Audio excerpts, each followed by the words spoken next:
Hello, everybody. Welcome to another episode of Veg Networking, where vegan, plant-based entrepreneurs connect and collaborate. We are very happy today. We have our special guest who has a Bachelor of Engineering in Electrical and Electronics from the University of Manitoba. He was the co-founder and COO of Namaste Technologies. He has an extensive background in e-commerce businesses, and now he is the proud CEO and co-founder of Vejii, Vejii, a leading North American online vegan marketplace. Welcome, Kory Zelickson. Thanks so much for having me. We're going to dive right in. Why don't you tell us a little bit more about your plant-based vegan origin story? So, as you mentioned, my background's been in e-commerce and technology startups basically for my whole career. And the last company was within the regulated cannabis industry. And we started out selling devices and built that platform into a direct-to-consumer marketplace, operating out of 20 countries around the world. And we went through the go public process and sort of rode the cannabis wave in the public markets from the beginning. And I exited from Namaste a couple of years ago and took some time to figure out what my next plans were going to be. And I've been vegan for a number of years now already, and vegetarian for many years prior to that. And we have 3 little kids in our family too, and we always found that we would have to go shopping at like 3 different grocery stores to get everything that we needed for the week. And every business model that I've done over the past several years has been specifically like a marketplace model, where we opened e-commerce platforms to sell not like our own brand, but sell all of the top brands and help provide greater accessibility for people to plant-based products. So the idea with Vejii really is to continue to help mainstream plant-based products by providing greater accessibility. And even though there's been a lot of improvement in terms of the offering of vegan products in grocery stores, it still is usually a very small section of a large grocery store. And so for us, and the way I think consumers are today is that they'd really rather be able to purchase from a company that better aligns with their own ethics and values. And so for Vejii, really, we're not specifically targeting vegans only, because we recognize that there's a much bigger market of flexitarians and people that even eat meat that are interested in a plant-based diet. And so for me, I guess selling somebody a plant-based burger that also eats meat, to me, is a bigger win than just targeting a vegan that's interested in buying a Beyond Burger, for example. So that's sort of the mentality that we have with it. We launched in the States just a few months ago, but have had great traction so far. And we launched in Canada about a week and a half ago with a bit more scaled down version of the offering. But what we took out of the US was sort of the top selling categories and brands that we brought into the Canadian space here. And today we were really excited to announce Vejii's acquisition of an online competitor in the US called Vegan Essentials, which has been the longest and most established vegan e-commerce platform in the US. They've been around for like 20 years and have a really loyal following of consumers. All of the revenue they do now is almost 100% organic. Like, they barely spend any money on paid advertising, which is really great for us to leverage. And we're planning on running both sites parallel to each other, because we do feel that there's different value propositions between the 2 sites. While we're really sort of targeting the broader market of vegans and flexitarians, Vegan Essentials has built a very loyal following of vegans, consumers on the platform, and more so targets vegans directly than Vejii does. Yeah, well, congratulations on that acquisition, and you just gave us so much information. Just take it back and let us know. You mentioned your pulse on consumers, which we're all experiencing, is value alignment, right? And so take us back to your personal spark or story when you went like vegetarian and then vegan. Like, what was the reason? Like, what happened? Who put that bug in your ear? I was actually, I was living in the Bahamas at that time, and a lot of the meat back when we were there was everything was basically imported. So a lot of the times, you get really poor quality meat, and it wasn't it wasn't very appealing. And then at that time, I also was sort of starting to watch, the videos like around animal rights, and watching slaughterhouse videos, and getting a better understanding of where the meat comes from, and sort of went down a rabbit hole, like I'm sure a lot of people do. And so, for me, transitioning to vegan wasn't something that was ever overnight. It was, I eliminated meat, and then it took years to eliminate other animal products like dairy and fish, and, any other gelatin products that are in, like I'm like, I check everything. But it wasn't an easier, quick process for me. But now more than anything, my own personal,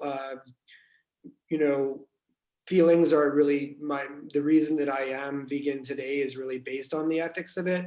Whereas, there's a lot of people that are doing it for health reasons or for sports nutrition or performance. But for me, it's for ethical purposes, but I don't really push my agenda on people, because I think that having an inclusive mentality with this and introducing people to vegan food is more important than, being exclusionary or coming off judgmental to people that choose to eat meat. Yeah, we've had that conversation before about plant-based and vegan. It's not like one's right or wrong, but you're absolutely right. Generally speaking, someone who's vegan is going to be doing it for the animals or for the ethical reasons. So that's wonderful. And yeah, to Vejii's value prop, that's exactly what you talked about. You are providing easy access to people who are not plant-based or vegan, but want to start to incorporate that more into their lifestyle. So that's amazing. So aside from maybe speeding up the process at which somebody can get the product, or just being more in alignment with certain brands, what are some trends in your industry?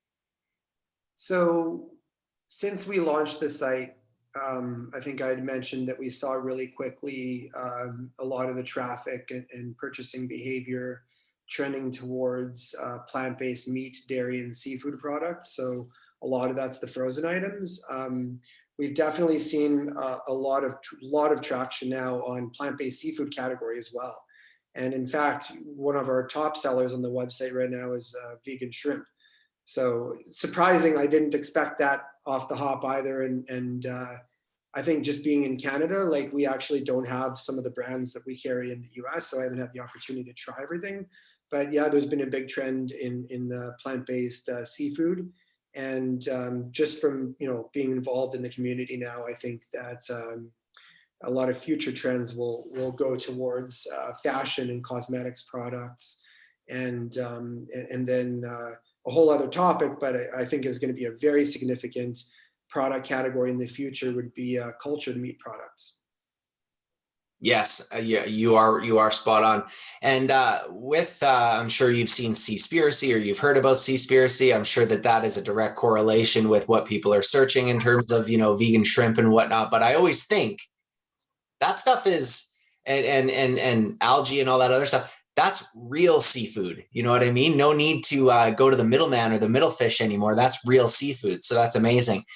Okay, so in terms of where Vejii is going in the future, you dropped the bombshell about the acquiring of Vegan Essentials. So that's, again, congratulations, amazing. We'll be all on the lookout for more about that. In a little bit of digging around, I also figured out where Vejii might be going in the future, and correct me if I'm wrong, is working on regional same-day delivery and also creating your own app. Is that right?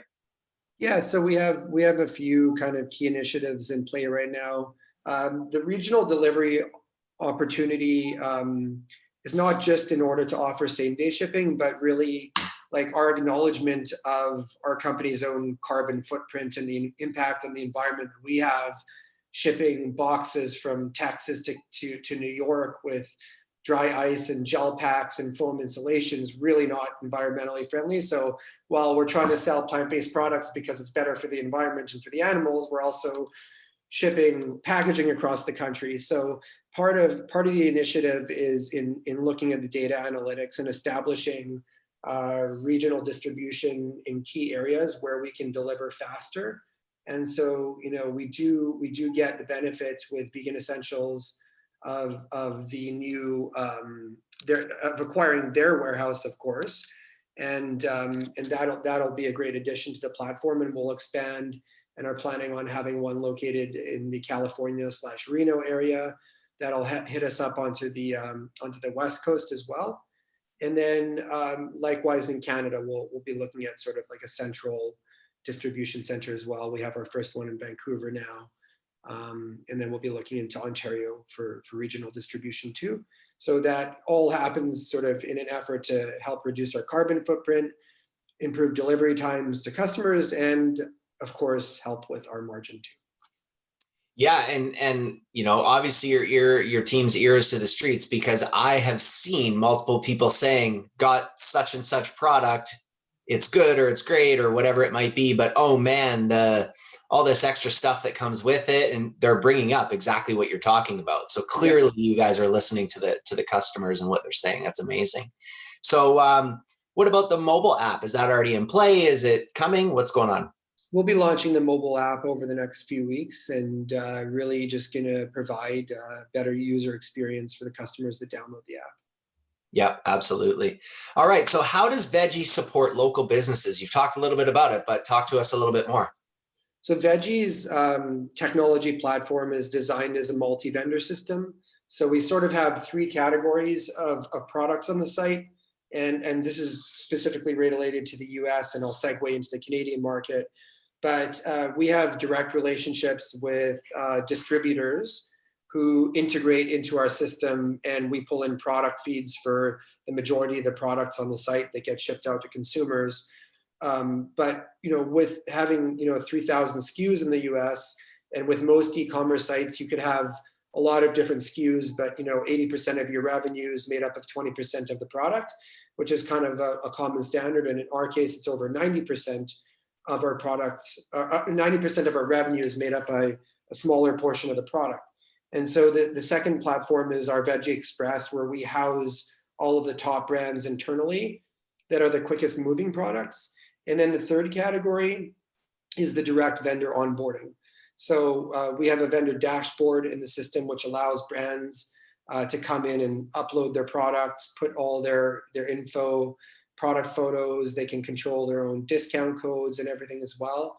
And so that really is designed to help provide smaller startup brands with the ability to scale nationally through our e-commerce platform. And we've been overwhelmed. We have over 90 different brands in the US right now that are in queue for onboarding. And it'll be interesting in the future to see how the different brands gain traction in terms of like their brand awareness, and then also within our site too. Okay, now talk about supporting local. That's supporting local brands. That's outstanding. I'm sure that's why a bunch of people jumped on the call today. They're very interested to hear what you have to say. Just going to throw one in here, and maybe not the answer, the question for you. Maybe it was a marketing team decision. I don't know, but did it just sound good? What's with the Vejii, Vejii? How'd you land there? We went through a whole, originally, because I'm not the creative marketing person, my partner and I were like, okay, what is this exactly? Let's just call it what it is. And it was going to be called like veganmarket.com or whatever. And like, we brought on like a proper branding person to join the team and design the brand after that, because we had an initial site up that was just ugly and the brand sucked. And, it was done by two people that have no clue what they're doing with branding. So we hired somebody to come in-house, and we spent time, polling, and we got a group of vegans in the community to provide feedback, and, came up with a bunch of different concepts around sort of like the brand guidelines and the personality of the brand. And within the group that we were polling, everybody overwhelmingly chose the Vejii brand logo and the brand associated brand elements for it. Yeah, that's it. That's what I thought. Perfect. Awesome. So in terms of being, actually, why don't we kind of just go back to the second question? Because I think there was just so much information that you shared. I don't know if we got very clear on What was the actual spark or sort of, again, like origin story of you becoming an entrepreneur? Like how and when did that happen? Oh, okay. So, as you mentioned, I graduated from engineering, and I worked for about 4 months at a consulting firm and hated my job. And it was like the movie Office Space. I was like stuck in a cube all day running simulations and stuff. And met my soon to be partner at the time, who had already been involved in the online market and different businesses and was an entrepreneur. And we started our first business together. I quit that job within like 5 months and left, and just done a ton of different businesses and different industries over the years. And I was really passionate about the cannabis industry when that got up and going too. And I do feel that there's kind of a correlation, I guess, between, like the way that people interpret that as a plant-based medicine, and how I think food can be a medicine for people as well. So yeah, we had wild ride and many years of exciting ventures. And with our last one as well, I learned a lot, and just really wanted to focus my energy and skills on doing something for everybody, that it's not just for the company or for shareholders, but also, I genuinely think that, every time that we have an order come through and somebody's choosing to buy a plant-based product versus a meat product or another animal product, that, it's a win. Definitely. So as an entrepreneur with so much experience, this is where Helen might be taking some notes to recap in an email to the group, to the members. But what is, if you can, what is a book, a podcast, an app that you use as an entrepreneur that adds a lot of value to your world? You know what? I've actually really leveraged LinkedIn a lot recently, and coming from this being a concept, like probably 10 months ago, and then actually executing it in the last several months, I've really spent a lot of time getting connected with influencers and leaders, thought leadership in the industry through LinkedIn. And of all the different businesses that I've been involved in over the years, I've definitely found this industry and the people that I work with on a regular basis to be much more collaborative in nature than I've seen in other spaces before too, which is really great. So I spent quite a bit of time initially in developing those relationships through that platform. So I mean, I speak very highly of LinkedIn, and I think it's a valuable resource for people. Absolutely. And anything in terms of maybe a podcast or an app that brings value, or sorry, a book or a podcast that brings value? Not particularly offhand, to be honest. No worries at all. No worries at all. All right. So aside from all the companies that you are supporting and working with through Vejii, are there any companies that you love to support and follow, maybe like from a personal standpoint or a household standpoint? I guess, there's a lot of like vegan brands that I love that I have in my house on a regular basis. A lot of the Canadian brands here that we're hoping to add over the next few weeks to the site that, are not yet in the US. My favorite, new cheese brand is called Spread'em, which I'm sure you guys have all tried. It's a great brand too, and really enjoyed that. And yeah, I'm interested still very much in looking for opportunities and exploring that cultured meat industry. I think that's going to be a big innovation too. Yeah, I when it comes to Spread'em, I think it's their chive one. I ate a little bit too much of that last night. we order base. I had a call with the founder like a week ago, and I told her, I'm like, we literally buy pretty much your entire assortment of cheese products on a weekly basis. So it's really delicious, and like there's like 4 ingredients in it, which is really cool too. Don't sidebar, because I love cooking. I don't know if you've had a chance yet or not, but in the last like 2 to 3 minutes of cooking a homemade pizza, putting some dollops of Spread'em on top. Yeah, sounds great. I put that stuff in everything.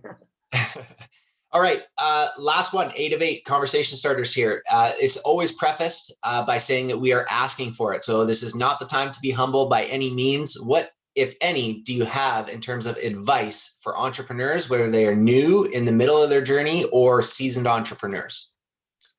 I think that the business plan component is critical, and building a financial model for the company that allows you to tweak and adjust different variables as input costs and projected revenue and growth, and understanding your costs and expenses and budgets is all really important. I'm not an accountant, but I've learned really quickly over the last number of years how important having a proper financial model is, so that you can really understand your business and keeping updated with that. So as things are progressing, are you on track with your projected revenues? Are your costs on track with what you anticipated? Have you gone over? What's the plan? How much capital are you going to need?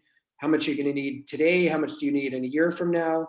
I think that like the financial planning aspect of it is really important in a startup, and that's really something that I'm a pretty conservative, cautious person, and I like to know that everything's sort of coordinated and set up for success. And so that's something that I would feel very lost without. Excellent advice. So you guys heard it here, a fluid financial plan incorporated with a well-designed business plan. And then the other nugget that I took out of that was surrounding yourself with great people who have skill sets that you don't have, such as those in the financial space, accounting, legal, whatever it might be. Yeah. So listen, Kory, absolute pleasure. I feel like that went by in 2 minutes. I don't know about everybody else, but it felt like it went by really, really quick. As always with our special guests, we like to leave the floor open. If there's anything that we forgot to mention or ask, the floor is yours.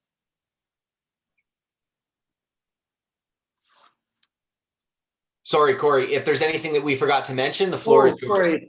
No, that was great. I really enjoyed the conversation, and I'm happy to answer any questions too. Wonderful. Well, everybody, this is Kory Zelickson. He is the proud CEO and co-founder of Vejii Holdings. You can find them on the web, www.shopvejii.com. Again, that is Vejii, shopvejii.com. And of course, on Instagram @shopvejii. Thank you so much, Kory. Stick around and we'll have some Q&A. Thank you.